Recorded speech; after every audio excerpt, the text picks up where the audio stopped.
እግዚአብሔርን እንፈራለን ለሚሉ ሴቶች እንደሚገባ መልካም በማድረግ እንጂ በሹሩባና በወርቅ ወይም በእንቁ ወይም ዋጋው እጅግ በከበረ ልብስ አይሸለሙ ይላል እግዚአብሔር ቃል። በልብስ ጌጥ አትታበይ፣ በከበርክበት ወራት ራስህን አታኩራ ይላል።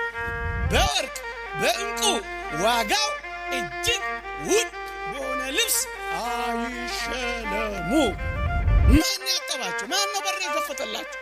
ማን ነው አባከና አላቸው? ሕይወት የታለች? ወንጌል የታለች? ክርስትና የታለች? ባላችሁን መሸከም ሰልችቷችሁ ይሆን? የሚስትን ጥቂት አመል መሸከም ሰልችቶ ይሆን? ወንድምህን ደጉመው። የት ይህ ታዲያ? ተስፋ እንዳይቆርጥ አንተ ኑርለት። አንተ ለሱ ብትኖር ምንድን ነው የሚሆነው? ብታጣ እኮ የሆነ ነገር ነው ብታጣው። ወንድምህን ግን ከሞት ተትርፈዋለህ፣ ትሸከመዋለህ። ስንቶቻችንን መሸከም ችላችኋል? በክርስቶስ መዓዛ ምዑዛት ይሁኑ እንጂ በሽቶችና በቆዳ ቅባቶች አይሁን ይላል። እግዚአብሔርን እንፈራለን ለሚሉ ሴቶች እንደሚገባ መልካም በማድረግ እንጂ በሹሩባና በወርቅ ወይም በእንቁ ወይም ዋጋው እጅግ በከበረ ልብስ አይሸለሙ ይላል እግዚአብሔር ቃል። መሸለም የሚፈልጉ ሴቶች በክርስቶስ ምዑዛት ይሁኑ። ክርስቶስ ሽቷቸው ይሁኑ። ኤሌምኒጦስ ሊቁ እንደተናገረው በክርስቶስ መዓዛ ምዑዛት ይሁኑ እንጂ በሽቶችና በቆዳ ቅባቶች አይሁን ይላል።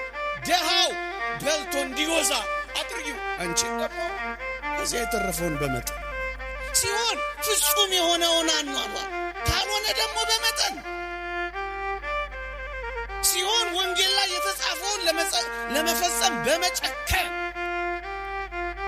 ካልሆነስ በመጠን በወርቅ በእንቁ ዋጋው እጅግ ውድ በሆነ ልብስ አይሸለሙ። እግዚአብሔርን እንፈራለን እንደሚሉ ሴቶች መልካም በማድረግ ይሄ መልካም ማድረግ ምንድን ነው? እንግዶችን መቀበል ነዋ። ይሄ መልካም ማድረግ ምን ማለት ነው? የቅዱሳንን እግር ማጠብ ነዋ። ድሆችን መመገብ ነዋ። ምዕመናን የምር ክርስቶሳውያን መሆን ከፈለግ እንዲህ አይነቱን ስራ በሰፈር ውስጥ እንዲህ አይነቱን ስራ በምግባረ ሰናይ አለን አይደል? ምግባረ ሰናይ በዓመት አንድ ጊዜ በሬ ያረድን የዓመት አንድ ቀን ጥጋበኞች መፍጠር አይደለም፣ ሰካራም መፍጠር አይደለም መሆን ያለበት። በር የተዘጋባቸው እፍኝ ጥሬ ኩባያ ውሃ የሌላቸው እነዛ የሚያገላብጥ ያጡትን ቅድስት መሆን ከፈለግሽ ይህንን ስም ጽም ብለሽ እውቅና አገኘሽ አልገኘ የለም፣ ሰው አወቀህ አላወቀህ የለም፣ ተጨበጨበላ አልተጨበጨ አይመለከትም። ክርስቶስን ነው ብታስተናግደው። የእግዚአብሔር ቃል እንዲህ ይላል፣ ልጆችን በመልካም ማስተዳደር፣ እንግዶችን መቀበል፣ የቅዱሳንን እግር ማጠብ፣ በትሩፋት ታጌጡ ዘንድ እወዳለሁ። ትሩፋት እስካልከኝ ምንድን ነው? ይኸው አትርሳው። ያን መቅደስ ሲፈርስ ዝም አትበል። ይሄ መቅደስ ሲፈርስ እንደምትረባረብበት ያ መቅደስ እየፈረሰ ነው። ድረስለት፣ ሩጥለት፣ ገስግስለት። አትርሳው። ያውም እንዲህ ባለ ከባድ ዘመን።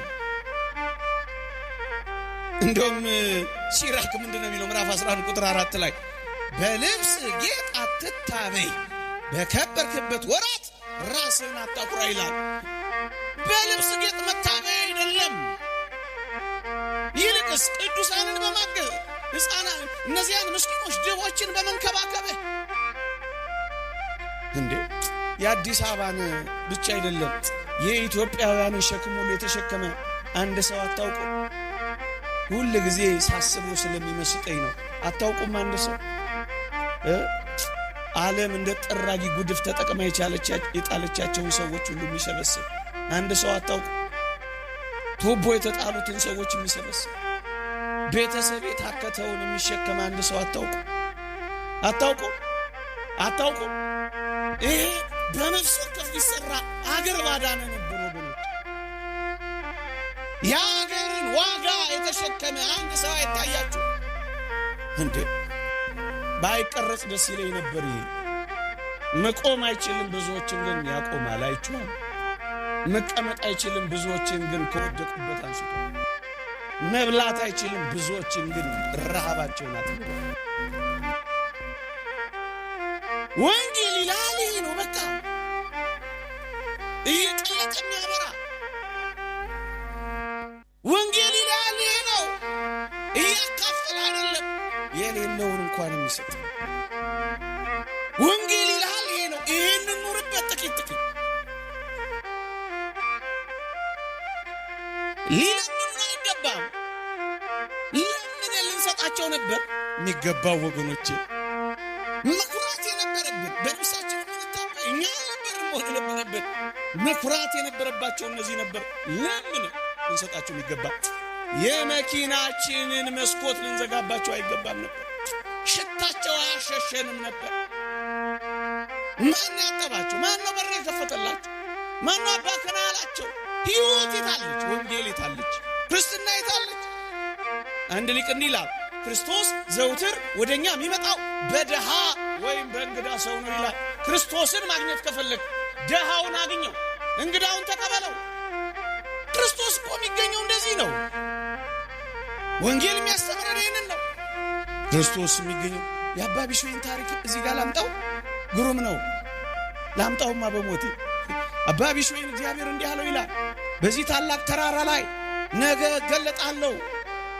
ሰንበት ነበር፣ እገለጥልሃለሁ። ሕዝቡን ንገር፣ እገለጣለሁ፣ እባርካቸዋለሁ አላቸው ይላል።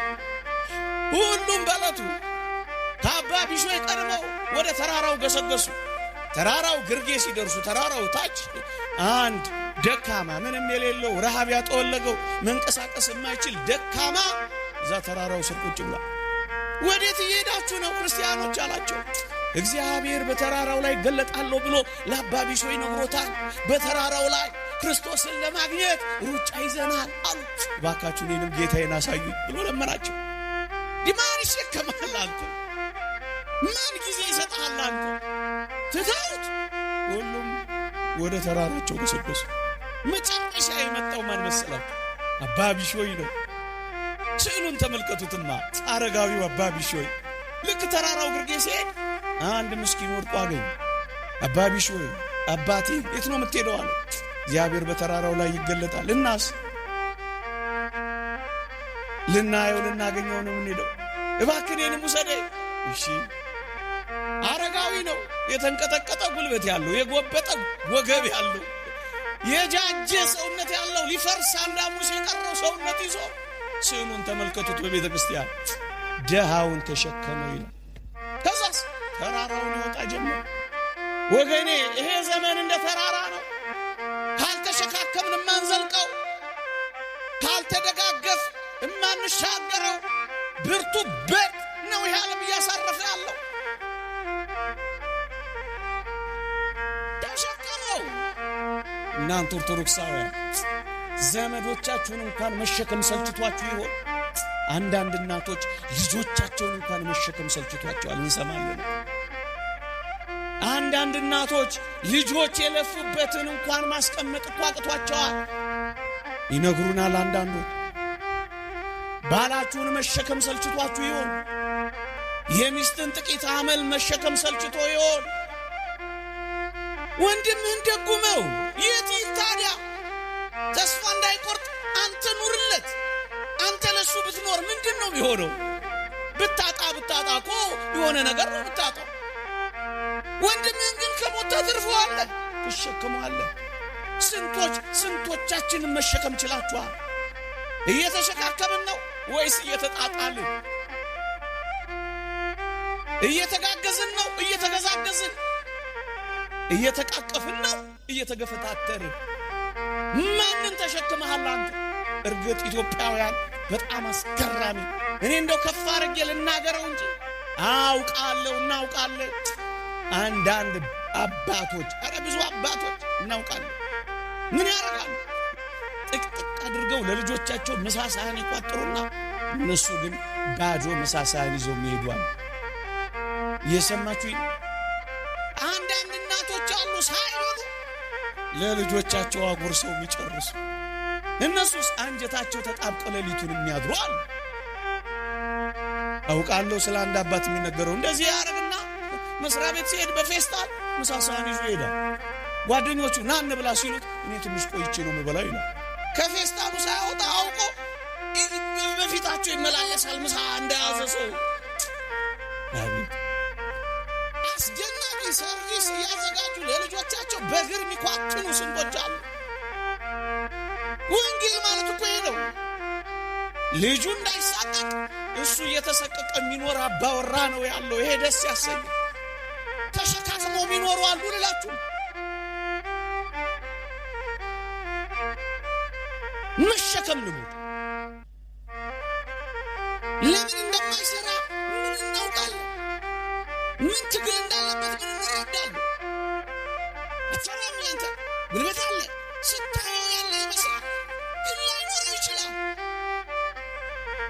ምን እንደዚያዝ ምን እንደሚኖር ምን እናውቃለን?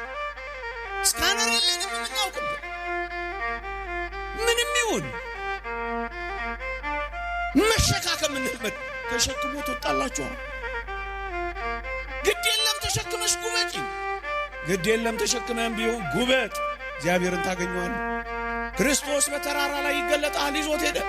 እነዛ ምዕመናን ቢጠብቁ እግዚአብሔር የለም፣ ቢጠብቁ እግዚአብሔር የለም፣ ቢጠብቁ ክርስቶስ አይታይም።